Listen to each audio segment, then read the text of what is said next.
අයිබෝන් සුබ දවසක් වෙන්න කියලා ප්‍රාර්ථනා කරන ඔබ දන්නවා සුපුරුදු පරිදි එක්වන්නේ ස්පෝර්ට්ස් පැවිලියන් විත් ධනුෂ්ක අරවින්ද වැඩසටහන සමග කියලා.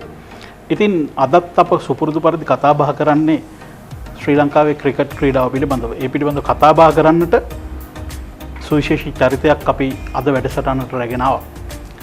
ඔව් ශ්‍රී ලංකා වයස අවුරුදු 19න් පාල කණ්ඩායමේ ඉඳලම ශ්‍රී ලංකාව නියෝජනය කරමින් ශ්‍රී ලංකාවට කීර්තියක් ගෙන දුන්නු තුන්නිරයව ක්‍රීඩකෙක්. ඒ වගේම තමයි ඔහු හිටපු වයස අවුරුදු 19 පාල ක්‍රිකට් කණ්ඩායමේ නායකයා.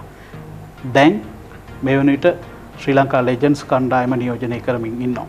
ඒ වගේම තමයි ඔහු තමයි ජෙට් හෝල්ඩින් සමාගමේ ව්‍යාපාර සංවර්ධන කළමනාකරු. ඒ වගේම සන්නාම තානාපතිවරයා විදිහටත් කටයුතු කරනවා. ඔහු වෙනින් කවුරුවත් නෙමෙයි. ෆර්වෙස් මාරුෆ් අයිබෝන්. අයිබෝන් දවසේ. ෆර්ස් මේ දැන් පසුගියද අවසන් වුණා මේ ශ්‍රී ලංකා ලෙජන්ඩ්ස් කණ්ඩායමේ සංචාරය. මොකද හිතෙන්නේ? ඇත්තටම මුලින් කියන්න ඕනේ ගොඩක් සතුටුදායකයි කාලයෙන් පස්සේ ආයි ක්‍රීඩා කරන්න ලැබිච්ච එක. ඉතින් ක්‍රීඩා කරෙත් ආයිත් ලංකාව වෙනුවෙන්. ඉතින් ඒ වගේ ඒ සතුට මම හිතන්නේ වචන වලින් කියන්න අමාරුයි. ඉතින් තරඟාවලිය පුරාවටම මම හිතන්නේ අපි හොඳටම ක්‍රීඩා කරා.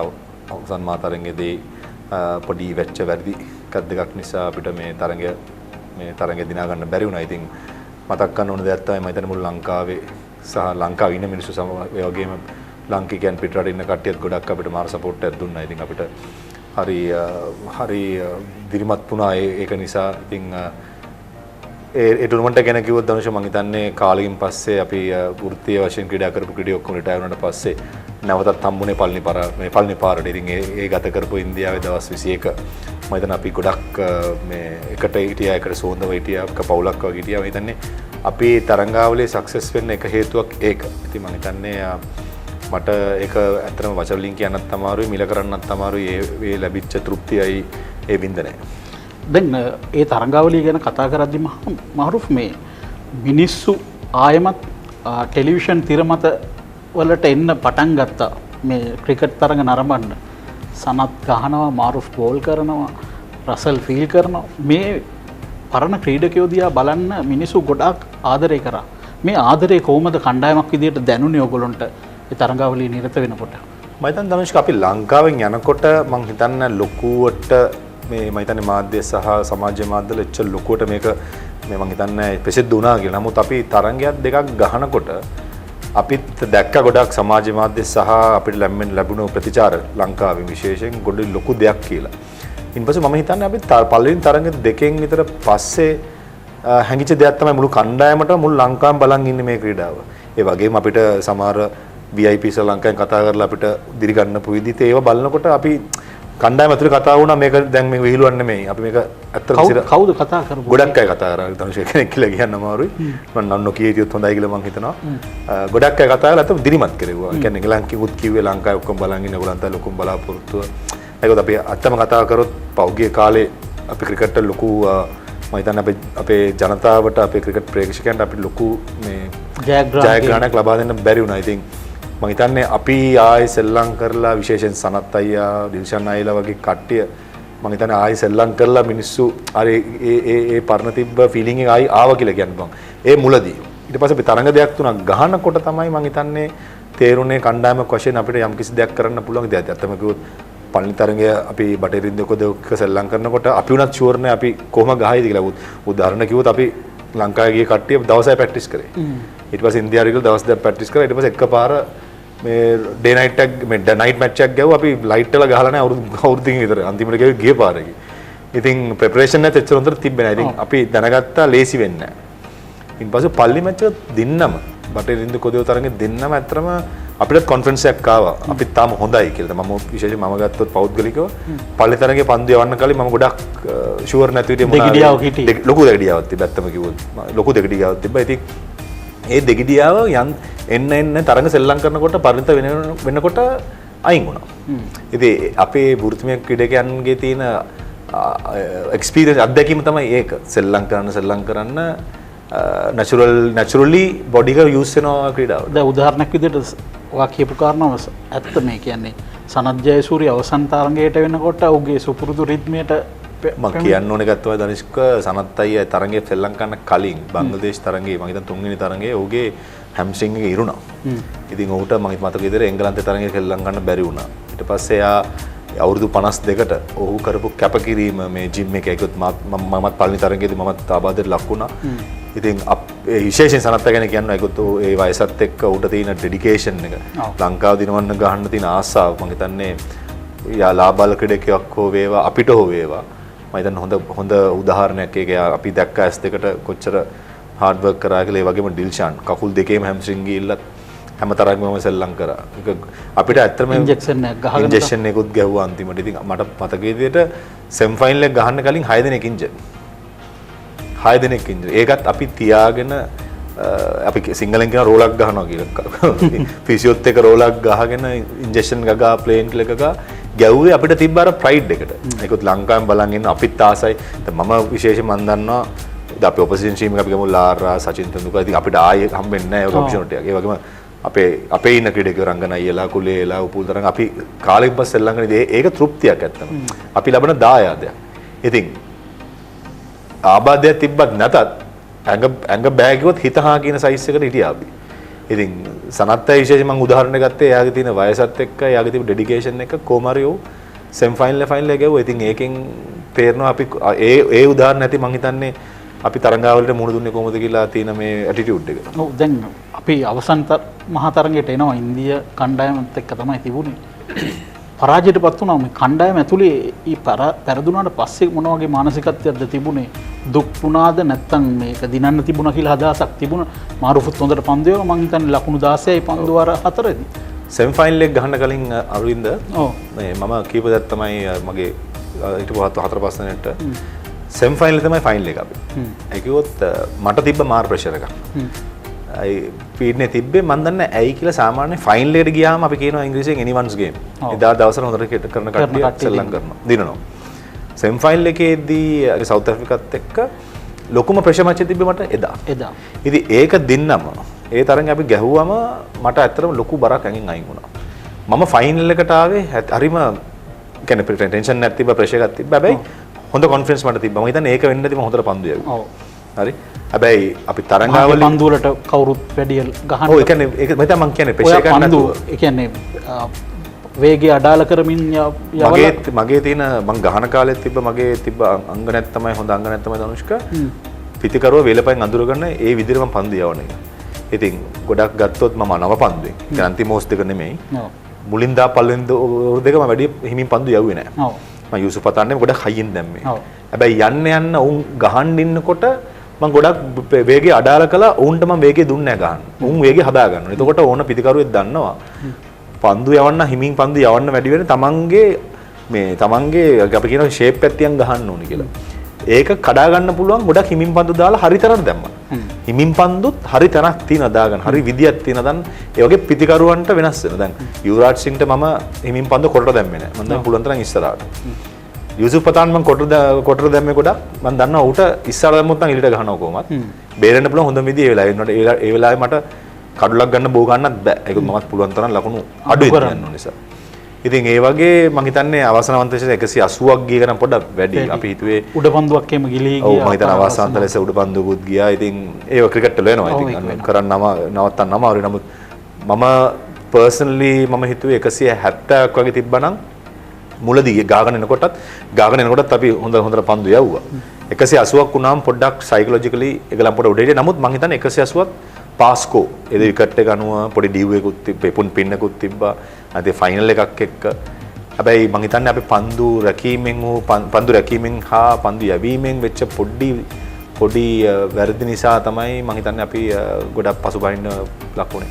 හැබැයි මේ ලංකාවේ ප්‍රේක්ෂකයෝ අපේ සමාජ මාධ්‍ය පිටුවල YouTube වල ලොකු විදියට ආශිර්වාද කරා. ඒ අයට මොනවද කියන්න තියෙන්නේ? මං හිතන්නේ හදවතින්ම කියනවා ධනුෂ් මං මුලින් කිව්වා වගේ මම විතරක් නෙමෙයි මං ඕන ක්‍රීඩකෙන් ඇහුවත් අපි දැකපු දේ මං හිතන්නේ අපි ගොඩක් ක්‍රීඩකයෝ වගේ සමාජ මාධ්‍ය අපිත් යූස් කරනවා අපි දකිනවා පත්‍ර කියවනවා ලංකාවෙන් කෝල් වෙනවා අපිට තරඟේ පෙරදිලා ඇවිල්ලත් අපිට වචනයක් වලින් අද වෙනතුරු මේ ඉන්ටර්වියු කරතුරු මට කවුරුත් වැරදක් කියන හැමෝම කිව්වේ හොඳට කරා අවුලක් නැහැ ෆයිනල් එක පෙරදුනාට අපි ඒක දිරියන්න අපි ගේමක් දුන්නා. ගේමක් දුන්නා. එනිතේ මම හිතන්නේ අපි ලංකාවට ඇවිල්ලත් අපිට එයාපෝට් එකේ ගුවන්තොටුපොළේ ලැබිච්ච අපිට වෙල්කම් එක. ඒ වගේම අපි හොටෙල් එකට ගියාම දවස් 3 නිරෝධානයට එතන තිබ්බ වෙල්කම්. ඉතින් මම හිතන්නේ අපි ක්‍රීඩා කරන්නේ ඒකට. අපි ක්‍රීඩා කරන්නේ අපේ ජනතාවට ක්‍රිකට් ප්‍රේක්ෂකයන්ට මූණට හිනාව ආදරයක් මේ ගෙන්නන ගතිය. ඒගොල්ලෝගේ ආදරයට. අනිවාර්යයෙන් මම පෞද්ගලික පිළිගන්න දෙයක් තමයි මම ගහපු කාලේ මම රිටයර් වෙනකන් තිබ්බ කාලේ හැම කවුරුත් අර ක්‍රිකට් වලට හැබ්බැයි වෙච්චම කට්ටිය ඒ කාලයක් තිබ්බා ක්‍රිකට් වලින් පොඩ්ඩක් ගොඩක් මිනිස්සු අයින් වුණා. ඒක ඇත්ත කතාව. පිළිගන්න ඕන දෙයක්. ඉතින් ඒ කට්ටියත් නැවත තරගයක් බලන්න පුළුවන් මේ ආකාරයට අපි වැඩක් කරා කියලා මට අතර සතුටක් තියෙනවා. මට විතරක් නෙමෙයි තරඟ මේ මුළු කණ්ඩායමටම අපි. ඉතින් අපි දැනගන්න ඕනේ ලෙජන්ඩ්ස් තරඟාවලින් අපි ගෙනාපු ඒ තෘප්තිය අපේ දැන් ඉන්න කණ්ඩායමත් ඒතනින්ම දැන් මම හිතන්නේ බටහිර කෝදේ ටෙස්ට් තරඟයක අපි හොඳට සෙල්ලම් කරා. ඉතින් ඒ රිද්ම් එකේම අපි ඉදිරියට යන තරඟ ටිකත් අපි හොඳට කරා නම් දැන් බංග්ලාදේශ ටෙස්ට් මැච් දෙකක් වෙනවා. ඉතින් නවක ක්‍රමයේ දැන් ගහන ක්‍රීඩකයන්ටත් ඒක හොඳ අවස්ථාවක් ඒ අපේ ජනතාව අපේ ක්‍රිකට් ප්‍රේක්ෂකයන්ට යම් කිසි දෙයක් ආයි ලබා දෙන එක. දැන් මාරුෆ් බටහිරින්දේ කොදෙව් සංචාරය ගැන කතා කරපින්ද මේ ප්‍රශ්නය යන්නේ තුනේ. දැන් පොඩ්ඩක් මේ අපේ තරුණ ක්‍රීඩකයෝ ජේෂ්ඨ ක්‍රීඩකයන්ට පොඩි ප්‍රෙෂර් එකක් දෙන පාටක් පේන්න තියෙනවා නේද? ඒක හොඳ තත්වයක් නේද? අනිවාර්යයෙන්. හොඳ උදාහරණයක් පැතුම් නිසා. ඔව්.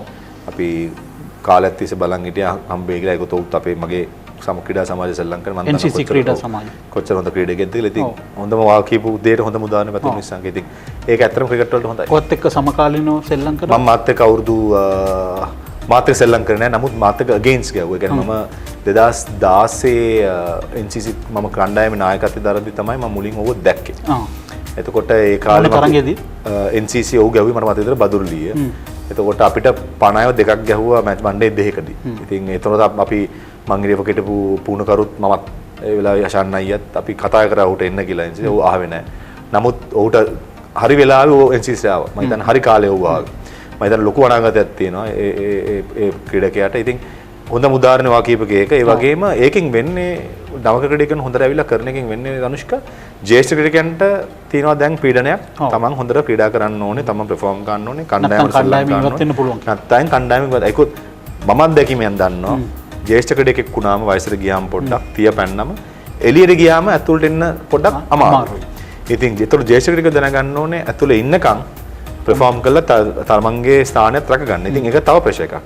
ක්‍රීඩාවේ ප්‍රෙෂර් එක තියෙනවා. පීඩනේ තියෙනවා. නැත්නම් පීඩනේ නැති වුණොත් වෙන්නේ තමන් ඕවර් කොන්ෆිඩන්ස් තමන් ඕවර් කොන්ෆිඩන්ස්. ඒ කියන්නේ තමන් කණ්ඩායම ඉන්නවා කියලා දැනගත්තම අර කම්ෆර්ට් zone එකට යනවා. ඒක වුණාමත් ඒක හොඳ එච්චර ගතියක් නෙමෙයි. ඉතින් මේ තරුණ ක්‍රීඩකයන් පර්ෆෝම් කරන එකෙන් වෙන්නේ මේ සීනියර් ක්‍රිකටර්ස්ලාත් දැනගන්න ඕනේ පර්ෆෝම් කරලා ඉන්න. එතකොට හොඳ සුහඳ ගැටුමක් ඇති වෙනවා. හොඳට පර්ෆෝම් කරන එක. ඒතර සිලෙක්ටර්ලටත් හොඳ ඔපචුනිටියක් තියෙනවා. හොඳම කණ්ඩායම තෝරන්න. ඒ කියන්නේ ගෲප් එක ලොකුයි.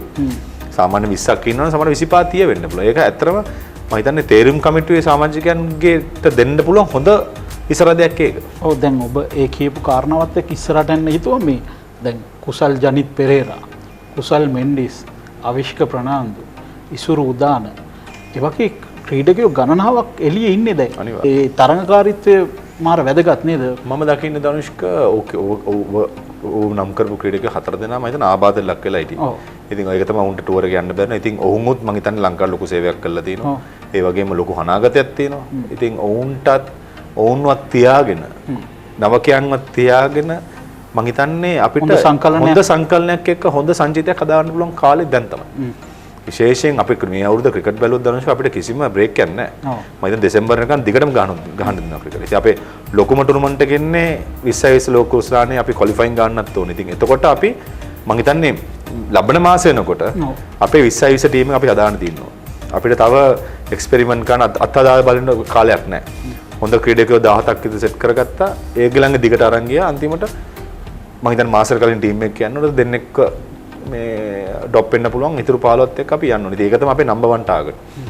2017 ලෝක කුසලයක් දෙන්න අතර දවස් මේ මෑතකදී දවස් අවුරුදු 7ක් මේ වුණා. ඉතින් අපි දැන් ක්වොලිෆයින් එකක් ගහන්න ගිය තත්ත්වයට අපිපත් වෙලා දිනවා. ඉතින් අපි ඔක්කොම ඒක කියන්න ඕනේ. ඉතින් අපිට තියෙන අපේ ක්‍රීඩකයන්ට තියෙන ලොකුම වගකීම තමයි ක්වොලිෆයින් එක දෙන්නලා කොහොම හරි වර්ල්ඩ් කප් එකක් ගිහලා මේ ඕල් අවුට් ගිහලා තමන් දන්න මේ ගේම් එක හොඳටම ගන්න එක.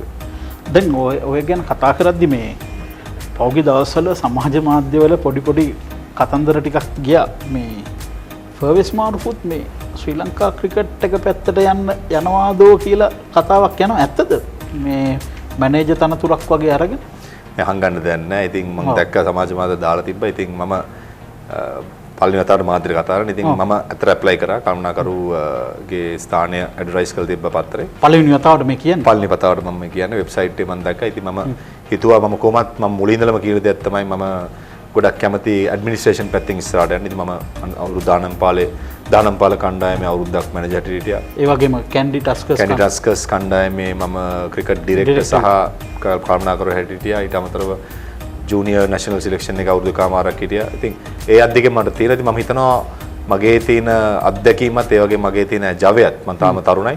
ඉතින් මගේ තියෙන මේ මාව දන්න කට්ටිය මම දන්න මගේ නෙට්වර්ක් එක කොච්චර ස්ට්‍රෝංද කියලා. ඉතින් මම හිතනවා කරුණාකරු කියන මේ ජොබ් එක තනතුර මම හිතනවා මට හොඳටම කරන්න පුළුවන්. ඉතින් මම ඒක අනිවාර්යෙන් මම ඔෆිෂියලි වෙබ්සයිට් එකේ දාලා තිබ්බ ඇප්ලිකේෂන් එක මම ඇප්ලයි කරා. ඒක හංගන්න දෙයක් නැහැ. මම හංගන්නෙත් නැහැ. හැබැයි දානකොටම වගේ මම සමාජ මාධ්‍යවල ගිහලා තිබ්බා. ඉතින් ලංකාවේ කවදාවත් රාජපති කවදාවත් තියන්න බෑ. ඒක අපි ඕන පිළිගන්න ඕනේ. ඉතින් පළවෙනිතර මාධ්‍ය කියන්නේ මම අනිවාර්යෙන් ඇප්ලයි කරා.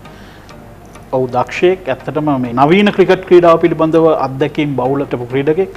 ඔහුට මේ තනතුර ලැබෙන්න කියලා අපි ස්පෝර්ට්ස් පැවිලියන් විත් ධනුෂ් කරවින්ද වැඩසටහනෙන් ප්‍රාර්ථනා කරන ගමන් අපි ඉතුරු කතා බහට යනවා.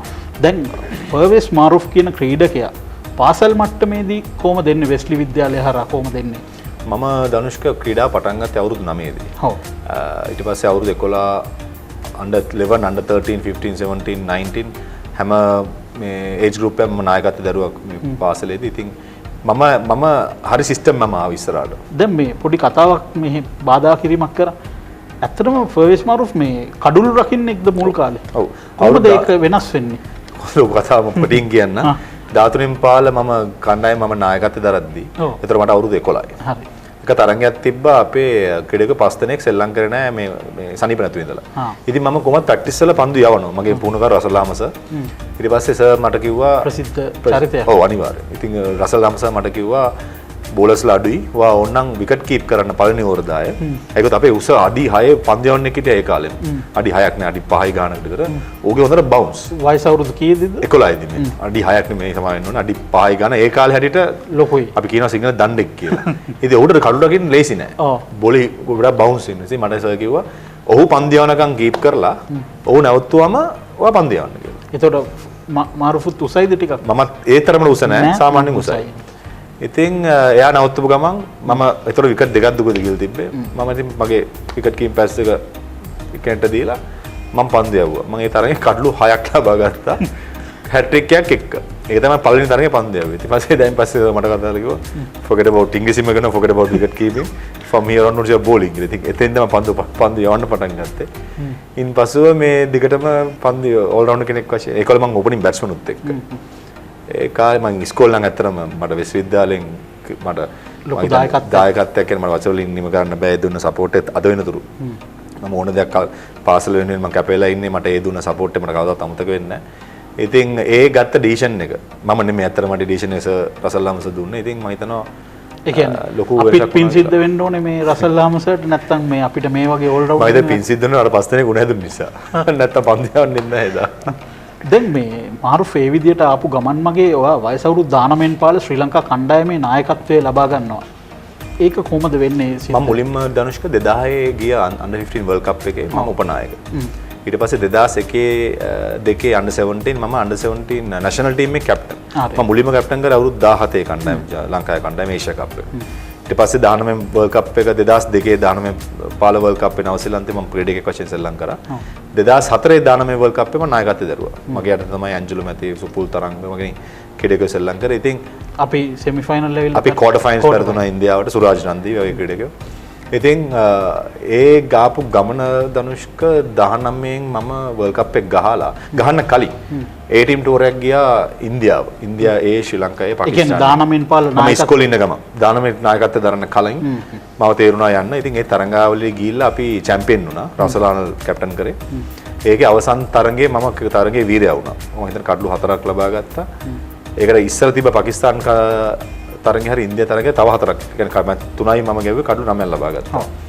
ඉතින් ඒක ගහලා ඇවිල්ලා ඊට පස්සේ මම වර්ල්ඩ් කප් එක ගියා. වර්ල්ඩ් කප් එක ගිහිල්ලා ආවිල්ලා මාව යවුවා නවසීලන්තේට තව 18 තරඟාවලියකට වන්ඩේ මේ එක්දින තරඟ 3කට නවසීලන්තේට. ඒකෙන් තරඟ දෙකයි අපි සෙල්ලම් කරේ. ඒ දෙකම මම සෙල්ලම් කළා.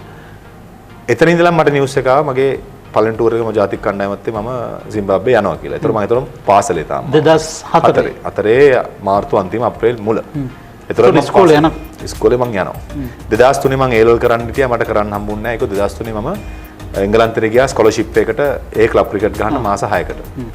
මාස 5ක් ගාලා මට එන්න වුණා දානම්පාල කණ්ඩායමේ ටූර් එකක් නිසා ඒක මට A-levels කරන්න බැරි වුණා.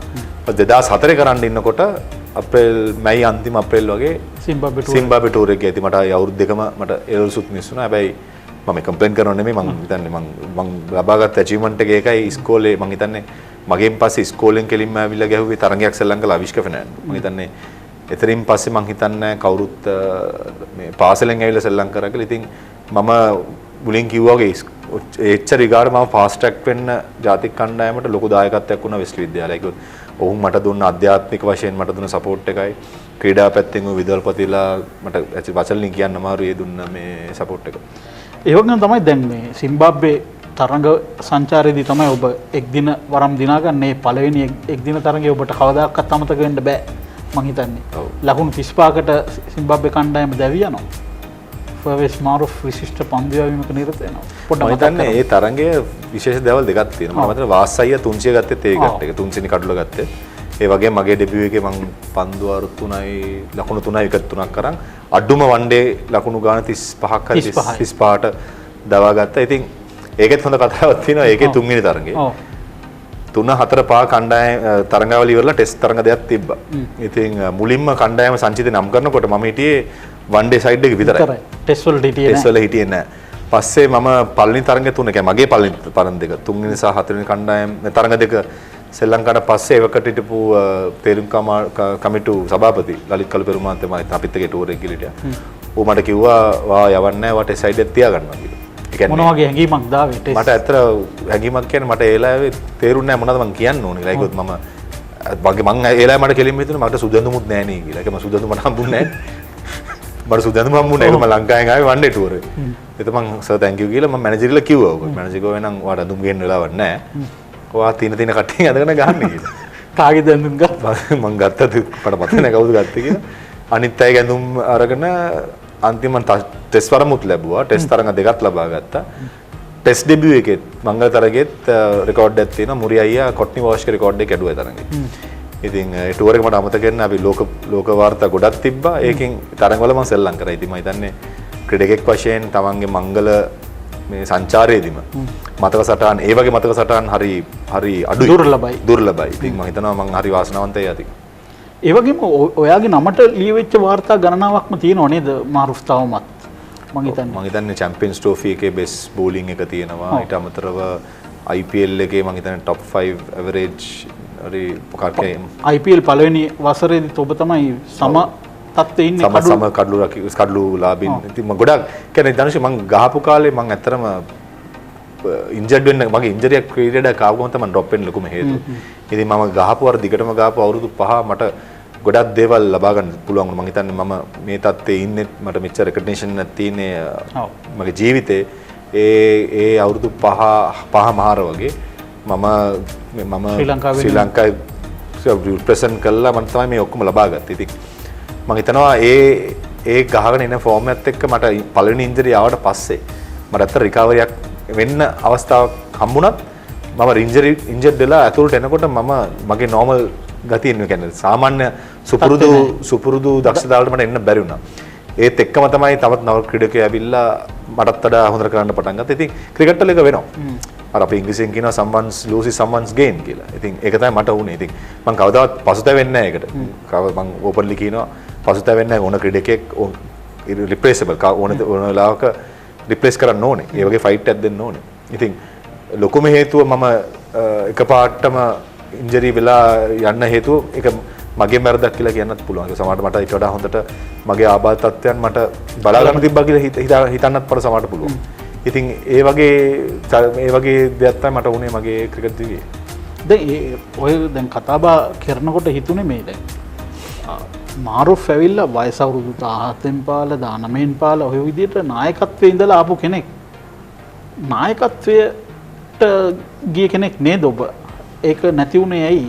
ඕක තමයි හරිම හේතුව. මම මුලින් කියන්න නැතුව කිව්වෙත් ඕක තමයි. ගෲම් කරන් ආවේ මම නායකයෙක් වශයෙන් තමයි. නමුත් මගේ වෙච්ච ආබාධ නිසා මම එළියට ගිහිල්ලා ඇතුළට එනකොට මට සුපුරුදු දස්කම් දක්වන්න බැරි වුණා. ඒක තමයි මම හිතන්නේ මම හිතන විදියට. මට නායකත්වයේ දරන්න හම්බුනේ නැත්තේ. ඉතින් ඒක මම මගේ වරදක් කියලා මම පිළිගන්නවා. අපරාධයක් කියලා හිතෙන්නේ නැද්ද? හිතනවා ඒනට ධනුෂ්ක සම්කිසි දෙයක් ලැබෙන්න තියෙනවා ලැබෙනවා. ඉතින් මම ඕක මට එපා කියලා මම තල්ලු කරපු දෙයක් නෙමෙයි. ඉතින් අවාසනාවන්ත නිසා ආබාධ ලක් වුණා. ආබාධයන් නවත්තන්න බෑ. ආබාධයන් අපිට කන්ට්‍රෝල් කරන්න අමාරුයි. ඕන එක්කෙනෙක් ඕනලාක වෙන්න පුළුවන්. ඉතින් ඒකත් එක්ක එළියට ගිහිල්ලා මම දන්නවා මම කොච්චර කැපවීමක් කරාද ආබාධයෙන් ඉක්මනින් සුවය ලැබලා ඇතුළට එන්න. ඒතකොට මම එම ආවත් ගොඩක් දුරට නෝමල් ෆෝම් එකට එන්න පොඩක් කාලයක් යනවා. ඒතකොට ඒ අතරතුර ක්‍රීඩකයෙකු ආදේශ කරාම ඒ එන ක්‍රීඩකයෙකු හොඳට කරාම ධනුෂ්ක ලේසි නෑ. ඕක තමයි ඇත්ත කතාව. ට්‍රාන්සිෂන් පීරියඩ් එක උනේ උතන. ඉතින් දුකක් තියෙනවා මම නෑ කියන්නේ. හැබැයි ඉතින් මම හිතන්නේ ජීවිතේ හැමදේම අපි ගන්න ඕනේ පපුවට අරගෙන ලයිෆ් එක මූව් වෙන්න ඕනේ. ඉතින් මම ඒ තත්ත්වෙම මම ඉන්නවා. දැන් ඔබ ලෝක කුසලාන කීපයකුත් නියෝජනය කරා නේද ලංකාව? ඒව පොඩ්ඩක් මතක් කරමු අපේ ප්‍රේක්ෂකයෝ දැනගන්න. මම මුලින්ම ලෝක කුසලාන ගියේ 2007 බටහිර කොන්දේව රටේ ගහපු ලෝක කුසලාන එක් දින තරගාවලිය. ඒක අපි අනුශූරතාවේ දෙන්න. ඊට පස්සේ 2007 ආයි දකුණු අප්‍රිකාව ගාපු 20 පළවෙනි වර්ල්ඩ් කප් එක. ඒකෙත් මම සෙල්ලම් කරා. ඒක මම හිතන්නේ අපි සෙකන්ඩ් රවුන්ඩ් එකෙන් එළියට ගියා. තුන්වෙනි ලෝක කුසලාන ඒකේ වාර්තා අපි කීපයක් තිබුණා. මම හිතන්නේ අපි 270ක් දුක දේව කෙන්නයට. ඒ තරගෙ මම සෙල්ලම් කරේ නෑ. හැබැයි අපි මම ඒ සංචිතේ හිටියා. ඊළඟ වර්ල්ඩ් කප් එක තමයි 2009 අපි එංගලන්තයේ සෙල්ලම් කරපු 20 ලෝක කුසලානේ.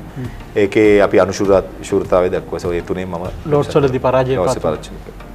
ඒ තරඟය ගැන මොකද හිතෙන්නේ? මම හිතන්නේ එදා අපි පළවෙනි පන්දුවර 4කට කඩලු 3ක්ද කොයිද අපි මම හිතන්නේ ඩිල්ෂාන් මහෙල සහ මුබා මම හිතන්නේ ජයාන් මුබාරක් තුන්දෙනාමගේ අවුට් නේ. ඉතින් මම හිතන්නේ පාකිස්තාන හොඳ කණ්ඩායමක් හිටියේ. මම හිතන්නේ අපි 140ක් 150ක් විතර ගැව්වා. ඉතින් මම හිතන්නේ ඒ එදා තිබ්බ විකට් එක හැටියටයි ග්‍රවුන්ඩ් එක හැටියට මම හිතන්නේ 150ක් නම් අතර මදි. ඉතින් ඔවුන් ඇත්තටම කිව්වොත් හොඳටම පන්දුවට පහර දුන්නා. ඉතින් මම හිතන්නේ පන්දුවර 18න් 19 ක ඉවරත් කරා. ඉතින් මම හිතන්නේ එදා දවසේ හැටියට ඕන අපේ දවස නෙමෙයි ඕන තරඟාවලියක ෆයිනල් එකක් කියන්නේ ධනුෂ්ක මොන ෆෝම් එකේ ඇවත් කරන්න එදා දවස් අතුරද පර්ෆෝම් කරන්න නැත්te විශේෂයෙන් ෆයිනල් එක. ඉතින් මම හිතන්නේ අපි ෆයිනල් එක දවස් මේ අවසන් මහා තරඟයේ දවස් හොඳට සෙල්ලම් කරේ නැහැ. දැන් ඔබ මතක් කරා දැන් මේ බටහිරින්දිය කොදෙව් ඒ ලෝක කුසලානිත් අපි අවසන් මහා තරඟයට ඇවිල්ලා පරාජයටපත් වුණා. ඒක ගැන මොකද හිතෙන්නේ? ඒකේ අවාසනාව ගොඩක් අපිට බලපෑවා. මම හිතන්නේ ලයිට් ගිහිල්ලා වර්ෂාව විශේෂ වර්ෂාව මට මතකයි අපි මැච් එක පටන් ගන්න විනාඩි 45කට කලින් පොඩි වර්ෂාවකුත් ගියා. ඊට පස්සේ මම එදා ගිල්ග්‍රිස් එල්ල කරපු ප්‍රහාරය මම හිතන්නේ කවුරුත් නැතේ ඒක බේර ගන්නම් කියලා ඒක තරඟාවරිය පුලාවටම ෆේල් වෙලා අවසන් තරඟයක් ඒකද මම ඒ මුලින් කිව්වේ තරඟේ එදා දවසේ සෙල්ලම් කරන එක්කෙනා ගිල්ග්‍රිස් අපි හිතුවෙත් නෑ ඔම ගහයි කියලා. ඒකෝ තරඟාවේ පුරාට ඔහු දිගටම ෆේල්. ගෝල්ෆ් බෝලයක් ගෝල්ෆ් මේ සොෂ් බෝලයක්. අපි ඒක රන් ඒලා දැනන් හිටියේ නෑ. ඉතින් ඒ ගහපු ගැයිල්ල ධනුෂ මම නම් හිතන්නේ ඒක දැනගත්තට පස්සේ මොකද හිතුනේ මේ අපි ඔයගොල්ලෝ කම්ප්ලේන් කරන්න ගියාද? නෑ ඉතින් ඇතුලේ අභ්‍යන්තර දෙයක් නේ අපිට ඒක මේ කියන්න තරම් අපි දැක්කෙත් නෑ අපි ඒක කියන්න ගියෙත් නෑ. ඒ වගේම වර්ෂාවත් අපි පිටිහරමේදීත් වර්ෂාව බාධාව ආවා. ඉතින් මං හිතන්නේ එදා දවසේ ඔස්ට්‍රේලියානු කණ්ඩායම ක්‍රීඩා කරපු විදිහ මං හිතනවා උන් ඩිසර්ව් තරඟවල දිනන්න. මං හිතන්නේ එදා ඔයගොල්ලෝ ඒ ක්‍රීඩා කරනකොට ශ්‍රී ලංකාවේ ඔබ ඒ කතාව මං කියන්න ඒකට මම ඒ තරඟේ මම 12th නෑ. ඒ තරඟේ මම සෙල්ලම් කරේ නෑ. කර්මනාකරුටි මයිකල් තිසේරස කපාර මම හිතන අපේ පන්දුවට පහර දෙනවද කොයිද සර් මම කාගේ හරි ග්ලව්ස් දෙකක්ද මොකද ගන්න මම රිසර්ව් එකේ ඇතුළට ආවා ඒකලම් කනෙක් බැට්ස්මන් කෙනෙක් ඉල්ලනකොට මට මයිකල් තිසේරස ෆෝන් එකේ ලාවේ ඒතර යාට කෝල් එක එනවා ආවා මම හිතන්නේ ලංකාවේ මේ පොඩි ප්‍රශ්නයක් කියලා සර් එකපාර පොඩ්ඩක් පැනික් වුණා එකපාර අපි හිතුවේ ඒකත් අපිත් අපේ ඒවකට ජනපතිතුමා හිටිය අපේ මහින්ද රාජපක්ෂ සර් එතකොට ඔහු තරංගාවලිය නරඹනවා ඉතින් අපිට නිවුස් එක ආවේ ලංකාවේ සීස් ෆයර් එකක් තියෙන්නේ ඒ කියන්නේ කිසිම දෙයක් නැහැ. ඉතින් අපිත් අතර සතුරු වුණා සීස් ෆයර් කියන්නේ ඒ කාලේ යුද්ධ දරුණු තිබ්බ කාලෙත්. අපිත් ගොඩක් සතුරු වුණා සීස් ෆයර් තියලා ඔක්කොම මැච් එක බලනවා නේ කියලා. ඉතින් එකපාර මම ගියාම සර්ගේ කටහඬින් මට තේරුණා යම් කිසි දෙයක් වැරදුනා මම මොකද සර් කියලා. ඒතකොට තමයි මට ඒ වෙලාවේ කිව්වේ මම ඒ ලායි ක්‍රීඩා කියන්න ගියෙත් නැහැ. ඒකත් මට කියන්න තරම් මට අපේ මානසිකත්වය වෙනස් නිසා අන්තිම මට හිතේ තියාගෙන ඉන්නත් බෑ. පස්සේ මම හිතුවා මම මුලින්ම එලා මගේ පවුල ගැන හිතුවේ මොනවා වෙනවද දන්නේ නැහැ අපි දන්නේ නැහැ කොහෙටද ගහන්නේ කියලා. ඉතින් ඒ ගත වෙච්ච තරගේ අවසන් වෙනකන් ෆෝන් අතර හම්බෙන්නේ නැහැ අපි කොහොමත්. ඉතින් මම හිතන තරගේ අවසන් වෙන තව පැය 3ක් දුක තිබ්බා. ඉතින් පස්සුව මුලින්ම කතා කරේ ගෙදරට මොකද තත්ත්වය කියලා අහන්නේ. ඒ කියන්නේ ෂුවර් නැහැනේ මොනවා වුණාද කියලා. ඉතින් මම මේකත් මීට කලින් කියලා නැහැ. අනිපාර මේකත් කියන්නේ. ඉතින් එහෙම තත්ත්වයක උදා වුණා එදා. දැන් මේ ওই විදියට ආපු ගමන් මගේ ඔබ අවසාන කාලෙදි මේ එංගලන්තයට යනවා ලැංකෂයර් ප්‍රාන්ත කණ්ඩායම නියෝජනය කරන්න.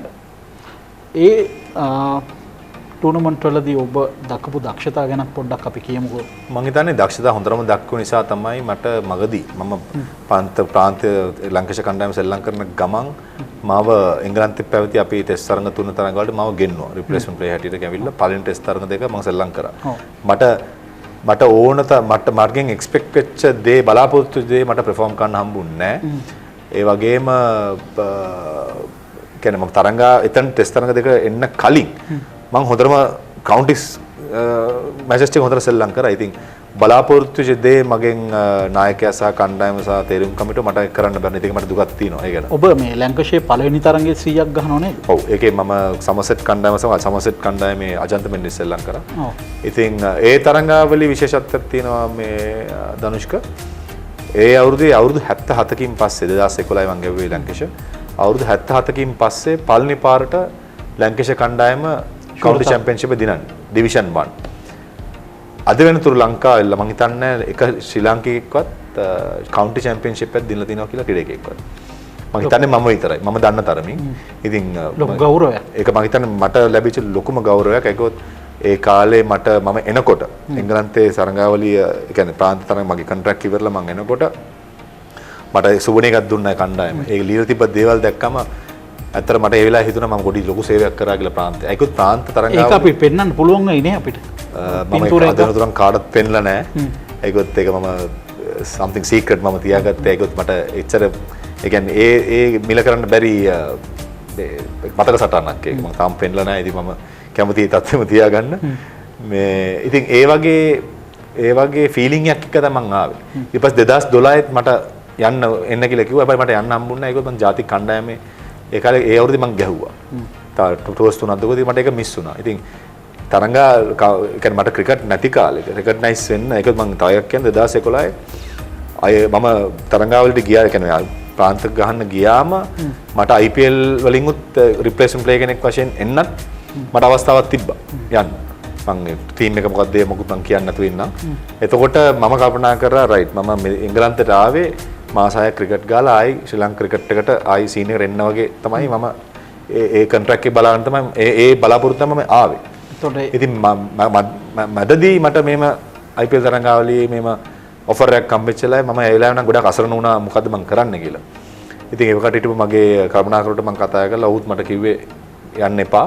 ඒකත් කවුන්ටි ක්‍රිකට් එකත් හොඳ ක්‍රිකට් එකක් ඊට අමතරව ඔවුන් මට ගොඩක් දේවල් ඉන්වෙස්ට් කරලා තිනවා. ඉතින් මම එකපාරක් දාලා ගියොත් ඒගලන්වත් දාලා යනවා ගැති. ඊට පස්සේ මගේ ලොකුම ටාගට් එක තිබ්බේ අපේ ටෙස්ට් තරඟ තුනකම හරි එතන ඉන්න ගමන් එන්න. ඉතින් මම ඒක අචීව් කරා. නමුත් මට යම් කිසි දෙයක් නැතිත් වුණා. ඉතින් ඒකත් පොඩ්ඩක් මතක් කරන්න ඕනේ. ඇත්තටම මේ ෆර්විස් මාරුෆ් ලැංකෂයර් පැත්තට පොඩ්ඩක් කැමැත්තක් තියෙනවා මං හිතන්නේ. නේද? හැබැයි ඒක ඇවිල්ලා 2011ට ගහන්න කලින් ඉඳලා මම සපෝට් කරපු ෆුට්බෝල් ටීම් එක. ඒකනේ කියන්නේ. ඉතින් ඒක නම් මම ෆුට්බෝල් පටන් ගත්තේ බලන්න ධනුෂාරටම 2008 වගේ. රටේ ඉඳන් මුලින්ම යුනයිටඩ් ඔක්කොම බලලා. ඉතින් 2011 ගහනකොට සුවිශේෂ තත්ත්වය තමයි අපේ ඒ කියන්නේ ලංකේෂර් ග්‍රවුන්ඩ් එකයි මැන්චෙස්ටර් යුනයිටඩ් ග්‍රවුන්ඩ් එක අතරම හරිම ළඟයි. මීටර් 500ක දුරක්. මම ගෙදර තිබ්බෙත් තව පොඩ්ඩක් එහා මට ඉන්න දුර නවාතැන් දෙන්න ගෙදර. මම පයින් යනවා ෆුට්බෝල් මැච් වල. ඒක මට හම්බුණා පාස් එකක්. ඉතින් මට මැච් නැති දවස්වල මම හිත තරඟ 13ක් දුකෝයි මම බැලුවා මුළු සීසන් එකට. ඉතින් තවත් ඇල්ම වැඩි වුණා ඒකෙන් පස්සේ ක්ලබ් එකට. ඔව්. මැන්චෙස්ටර් යුනයිටඩ් ලොකු ෆෑන් කෙනෙක් තමයි මහරුෆ්. ඒ වගේම කවුද තව ඉන්නේ මේ ලංකා කණ්ඩායමේ ලොකුම සපෝටර් කෙනෙක්ලා දෙන්නෙක් මට කියන්න පුළුවන් තුන් දෙනෙක් කියන්න පුළුවන්. කපුගෙදර පුල් තරංග සහ මහේල අයියා. මම දන්න තරමින් උන් ගොඩක් සපෝට් කරනවා ගොඩක් ෆලෝ කරනවා. ඉතින් ඊට අමතරව තව ෆුට්බෝල් වෙන ක්ලබ් සපෝට් කරන කට්ටිය ඉන්නවා. ඒ ගැන මම කියන්නේ නැහැ. මේ පොඩි ගැටුම් මේ යනවනේ සමාජ මාධ්‍ය අනිවාර්යෙන් යනවා. සමාජ මාධ්‍යවලත් යනවා. ඉසුරුදානේම ඒ බාසලෝනා මේ අපි ටෝස් ගියාම ගොඩක් නිවාඩුවක් හම්බුණා. අපි පොඩ්ඩක් එළියට ගිහිල්ලා ෆුට්බෝල් දැන් මම පොඩි කාලේ ෆුට්බෝල් මම අවුරුදු 14 වෙනකන් ෆුට්බෝල් ගැව්වා. ඊට පස්සේ මගේ මේ රිස්ට් එක කැඩුණාට පස්සේ මම ගෝල් කීපර් ඒ කාලේ. ඊට පස්සේ තමයි මට පාසලෙන් කිව්වේ නවත්තන්නේ පාසලෙන් මම රග්බි ක්‍රීඩාවත් කරා, බාස්කට් බෝලුත් ගැව්වා, ටේබල් ටෙනිස්, ෆුට්බෝල් ඔක්කොම සෙල්ලම් කරා. ඉතින් මේ ආපු ඉන්ජරියෙන් පස්සේ මට දැන් අවුරුදු 12යි. ඊට පස්සේ තමයි මට ඒවකට හිටපු විදුහල්පතිතුමයි ප්‍රිෆෙක්ට් ඔෆ් ගේම්ස් හිටපු සර්යි කිව්වේ මේ එක ක්‍රීඩාවක් කරන්න. ඉතින් අපි දකින්නේ ඔය ක්‍රිකට් ක්‍රීඩාව ඉදිරියෙන් යන්නේ. ඉතින් අනිත් ක්‍රීඩාවල් අත්හැරලා මේ ක්‍රිකට් ක්‍රීඩාවට විතරක් තමන්ගේ ફોකස් එක දෙන්න කියලා. ඉතින් මගේ තාත්තත් ඒ කාලේ මේ මට කිව්වේ තාත්තත් ඉතින් මම හිතන්නේ ඒ දුන්න උපදෙස් මම පිළිගත්ත එක හොඳයි කියලා හිතනවා දැන් ඉතින්. පෞලි විස්තරත් පොඩ්ඩක් කියමු තාත්තා ගැන මතක් කරපු ඉඳන්. තමගේ තාත්තා හසන් මාරුෆ් දැන් තම අවුරුදු කමාට කලින් මෙලොවෙන් සමුගත්තා. ඉතින් ඔව්. ඒ කියන්නේ ඔයා බොහොම අවාසනාවන්ත තත්යකට මුහුණ පෑවෙන්නේ. ඒකත් පොඩ්ඩක් මතක් කරොත් මම මේ 2019 දෙසැම්බර් 7 වෙනිදා එපසම 6 වෙනිදා අපි අන්ඩර් 19 මම කල්පනා කරා මට මතකයි. ඔව් බටේරින් දෙකෝදේ ටුවර් එකට යන ගමන් මෙහෙන් යනකොට තාත්තට පොඩ්ඩක් සනීප නැති හිටියේ. නමුත් අම්මත් කිව්වා එහෙම කියන්නේ සාමාන්‍ය සාත්ව ඩෙඩ වෙලා හිටියේ කාලයක්. ඒ බාධා මැද්දේ තමයි මේ සංචාරෙත් ගියේ නේද? ඒතකොට යනකොටම වීසා ප්‍රශ්න පස් දෙනෙක් වීසාත් රිජෙක්ට් වුණා. ඊට අමතරව එයාපෝට් එකේ චෙක් ඉන් වෙනකොටත් එක ක්‍රීඩකෙක්ගේ පාස්පෝර්ට් ප්‍රශ්නයක් කියලා උට යන්නත් බැරි වුණා. ඒකේ ගොඩක් බාධා තිබ්බා. නමුත් කොහොමද ටුවර් එක අපි අරන් ගියා. පස්සේ ට්‍රාන්සිට් වල මම ඩෝවල බැස්සම අපි දින්නනේ. අපි දිනු. ඩෝවල බැස්සම තමයි මට මුලින්ම කෝල් එක ආවේ තාත්තට ගොඩක් අමාරුයි කියලා. ඒතකොට මට එන්නත් බෑ. ඒකුත් අර ක්‍රීඩකයෝ ඔක්කොම මාත් එක්ක ඉතින් මම කල්පනා කරුවා වශයෙන් මම රෙස්පොන්සිබල් පාසල් යන ළමුන්. ඊට පස්සේ දෝවාසා සිට නිව්යෝක් මම හිතන පැය 15ක විතර ෆ්ලයිට් එක. ගිහිල්ලා බහිනකොට මට මෙසේජ් ආවිල්ලා තිබ්බා පොඩක් අමාරුයි කව කරන්න ටක් ගාලා. ඉතින් ඇමරිකාවේ ඉමිග්‍රේෂන් එකේ ෆෝන් එක යූස් කරන්න බෑ. ඉතින් මම ඉමිග්‍රේෂන් එක ක්ලියර් කරන්න විනාඩි 45ක් විතර ගියා.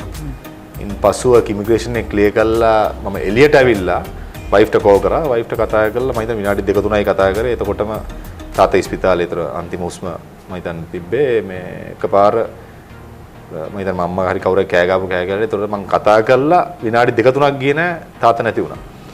ඉතින් මම තාදෙනතුරු පිළිගන්න දෙයක් තමයි මම කතා කරනකම්. මට තාත්තට කලින් කතා කරන්න බැරි වුණා. නමුත් ඒ කතා කරපු ටිකට ඒක මම පැය 15ක් ෆ්ලයි කරා ඩෝවා සිට නිව්යෝක් එකට. ඒතරම් එයා කුමාරි මේ ජීවිතුන් අතරට ඊට පස්සේ දැන් මම නිව්යෝක් ඉන්න ගමන් දැන් තව ෆ්ලයිට් එකක් තියෙනවා ඇන්ටිගා වලට.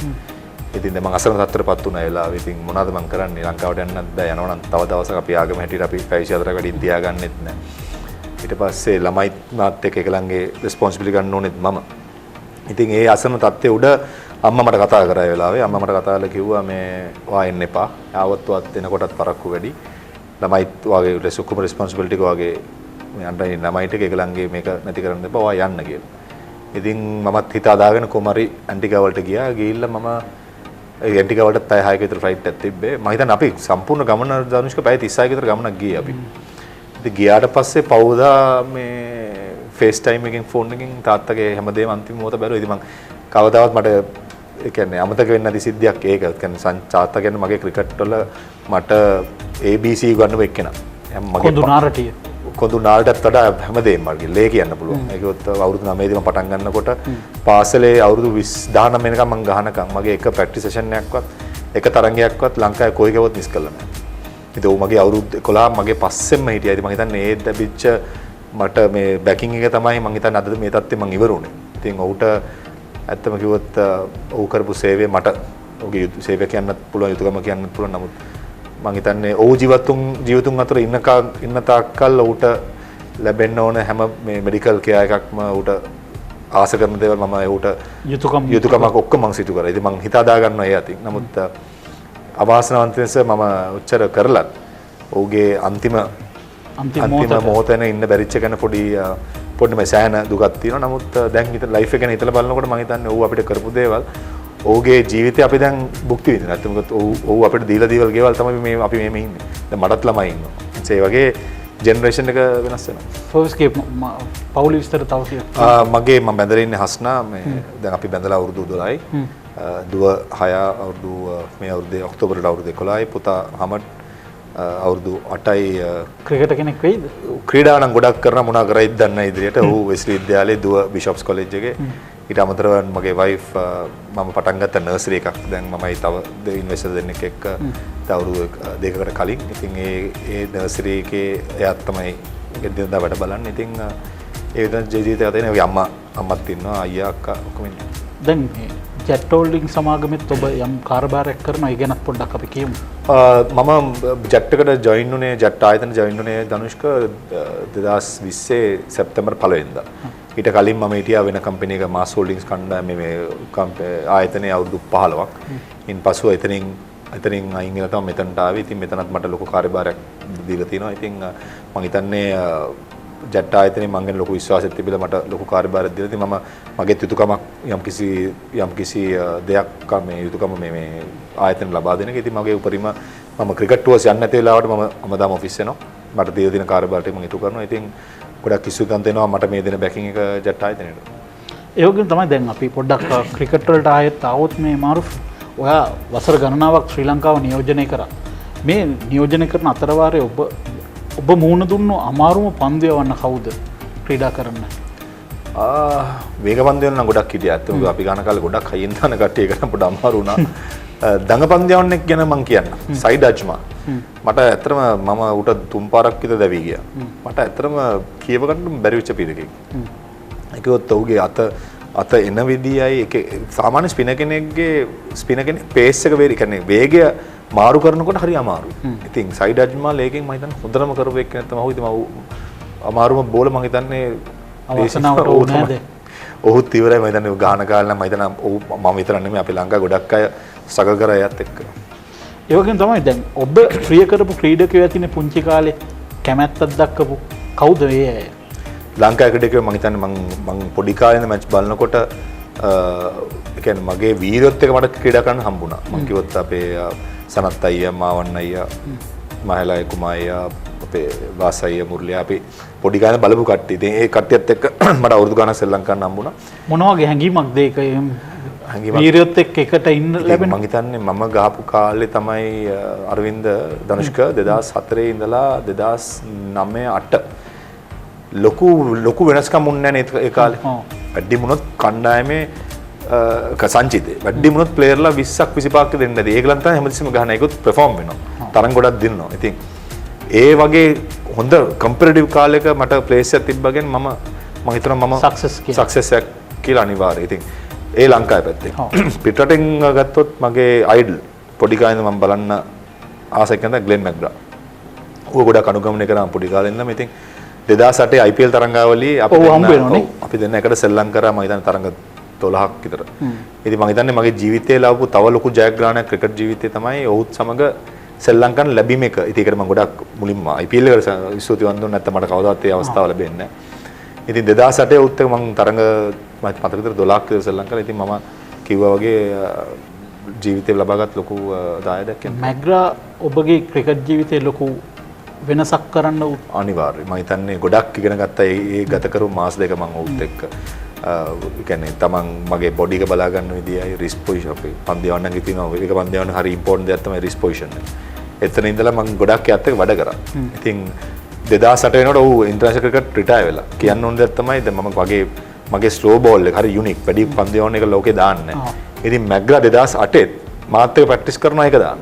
ඒ කියන්නේ 2007 ඌ රිටයර් වෙනවා. විශ්‍රාම වෙනවා 2008 IPL සෙල්ලම් කරනවා. ඌ ක්‍රිකට් වල අන්තිම කාලේ ඌ බලන්නේ මොනාර අලුත් දෙයක් ඉගෙන ගන්න. ඉතින් ඒ වගේ ක්‍රීඩකයෝ තමයි මම හිතන්නේ අපි හරි වීරයෝ. ඊළඟට මේ වසරේම යලිත් ලෙජන්ඩ් තරඟාවලියක් එනව නේද? කතාවක් තියෙනවා ධනුෂ්ක ඔක්තෝබර් නොවැම්බර් පටන් ගන්නවා කියලා. ඉතින් තාම කන්ෆර්ම් නැහැ. ඉතින් මම හිතන්නේ ලෙජන්ඩ්ස් කියන තරඟාවලිය එන්න තව කම්පිටිටිව් කියන්නේ තීරණ මේ තරඟකාරීත්වය වැඩි වෙන මිසක් අඩු වෙනන් වෙන්නේ නැහැ. ඉතින් ගිය අවුරුද්දේ ගෙවුවට වඩා මේ අවුරුද්දේ ස්ට්‍රෝං මිටත් වඩා නොවැම්බර් ගානේ තව ස්ට්‍රෝං වෙනක අනිවාර්යෙන් කියන්න පුළුවන්. ඉතින් අපි බලමු මොනවද වෙන්නේ කියලා ඉස්සරහට. ක්‍රිකට් වල පැත්තෙන් දැන් ඔබ කිව්වා කළමනාකාර තනතුරු සඳහා අයදුම් කරනවා කියලා. අයදුම් කරා. දැන් ඒතකොට ඒ අයදුම් පත්‍රය සාර්ථක වෙන්න කියලා අපි ප්‍රාර්ථනා කරනවා. දැන් මේ තත්ත්වය ලැබුණොත් ඔබට මොකක්ද ඔබ කරන්න බලාපොරොත්තු වෙන්නේ? මම හිතන්නේ දැන් දැනටම මම හිතන්නේ කිසිම විනය පිළිබඳ ප්‍රශ්නයක් මොකුත් තියෙනවා කියලා. මම ගියාම මගේ ෆිලොසොෆි එකක් තියෙනවා. ඕන කරුණාකරුවෙට තමන්ගේ ෆිලොසොෆි එකක් තියෙනවා. ඒ කියන්නේ මට සිංහලෙන් කියන්න තේරෙන්නේ නැහැ. ඒක ෆිලොසොෆි එකක් කියන්නේ තමන් හරි සිස්ටම් එකට වැඩ කරන්න ඕනේ. ඉතින් ඒ සිස්ටම් එකේ මම සක්සස්ෆුල් ෆිලොසොෆි මම හිතන්න අරන් යනවා. ඒ වගේම ඉන්න ක්‍රීඩකයන්ගේ සහ ඉන්න පුහුණුකරුවන්ගේ දේවල් රැකගෙන මැනේජර් කෙනෙක් කියන්නේ කෝඩිනේටර් කෙනෙක් විශේෂයෙන්. හැමදේම කෝඩිනේට් වෙන්න ඕනේ. ඒ කියන්නේ මැනේජර් ඩියුටි එක ධනුෂ්ක වචනින් කියන්න අමාරු එච්චර තියෙනවා. කොටියෙන් කියනවා නම් මැච් රිපෝට්ස් මේ ටුවර් රිපෝට්ස් දෙන එකේ ඉඳලා අපේ මේ ඔන් ටුවර් ගියාම තියෙන ඩිසිප්ලින් ඉඳලා ලංකාවේ ඉඳලා ඔක්කොම බලන්න ඕනේ. හැමදේම තියෙන්නේ කල්පනාකරුගේ අතේ. ඉතින් මම මුලින්ම දානම්පාල කණ්ඩායමේ කල්පනාකරු ගන්නකොට මම හිටපු කට්ටියගෙන් ගත්ත අදහස් මම තාම ෆලෝ කරනවා. ඉතින් ඒක මම ඒ සිස්ටම් එකට වැඩ කරනවා. ඉතින් මම අදෙන්තුරු මම දැන් විශේෂයෙන් මම ගත්තොත් අපේ LPL කරංගාවලියේ කැනිඩස්කස් සිට කීප එකේ දැන් මම හිතන්නේ ලංකාවේ එකම මැනේජර් මම හිටියේ. ඒක ඩිරෙක්ටර් මැනේජර් දෙකම. ඉතින් අපේ කණ්ඩායමේ හැමදේම අකුරට මුණා. ඕන කෙනෙක් අහන්න පුළුවන්. ඉතින් ඒ අත්දැකීම් මට තියෙනවා. ඒ විෂන් එක මට තියෙනවා. ඒ හංග එක මට තියෙනවා. ඉතින් මම කැමති ඒක දැන් ක්‍රිකට් මට හැමදේම දීලා තියෙනවා. මම ඔය කියලා පයින් කිව්වා ක්‍රිකට් නිසා තමයි මේ තත්ත්වය. රටට පෙරලා දෙන්න සූදානම්. මම කැමති මට දෙන්න පුළුවන් ආස පැත්ත ওই පැත්ත. ඉතින් මට අවස්ථාවක් ලැබුණොත් අනිවාර්යෙන් මම දෙපාරක් හිතන්නේ නැහැ. ඉතින් ඒකට යම්කිසි ක්‍රමවේදයක් තියෙනවා. ඉතින් ඒ ක්‍රමවේදයත් එක්ක මම යනවා. මට හැබැයි අවස්ථාවක් හම්බුනොත් ගැරන්ටීඩ් කියනවා මගේ 200ක් මම මේ අනිවාර්යෙන් ක්‍රිකට් නංවන්න මේ මගේ උපරිම උත්සාහය ලැබෙනවා කියලා. දැන් ෆර්වේස් මාරුෆ් බලාපොරොත්තුෙන් ඉන්නවා ශ්‍රී ලංකාවේ ක්‍රිකට් වෙනුවෙන් කළමනාකාර තනතුර බාරගෙන ඉදිරියේදී වැඩ කටයුත්තක් කරන්න. ඔහුට අපි ඒ වැඩ කටයුතු ඉතාමත්ම සාර්ථක අන්දමින් කරන්න කියලා ප්‍රාර්ථනා කරන ගමන් අපි අපේ වැඩසටහන සමුදෙනවා. වැඩසටහන ගැන පොඩ්ඩක් යමක් කියන්න පුළුවන්ද? මම ගොඩක් බලන දෙයක්. ඉතින් විශේෂයෙන් වාගෙන් ආරාධනය යමුනම මම කෙලින්ම තැකලු නැත්නම් ගොඩක් ෆලෝ වෙන වැඩසටහනක්. ඉතින් හරි ඕපන් කෙලින් කතා කරන්න පුළුවන් වැඩසටහනක්. ඉතින් බොහොම ස්තුතියි මාව මේ ආරාධනා කරාට. ඒ ඔබේ ආරාධනාව පිළිගැනීමත් අපිට ලොකු ගෞරවයක් විදිහට සැලකනවා. ඒ ගෞරවයත් එක්කම අපි අදට සමුගෙන යනවා. එනම් යළිත් මෙවැනිම වූ වැදගත් වැඩසටහනකින් යළි හමුවීමේ බලාපොරොත්තු ඇතිව.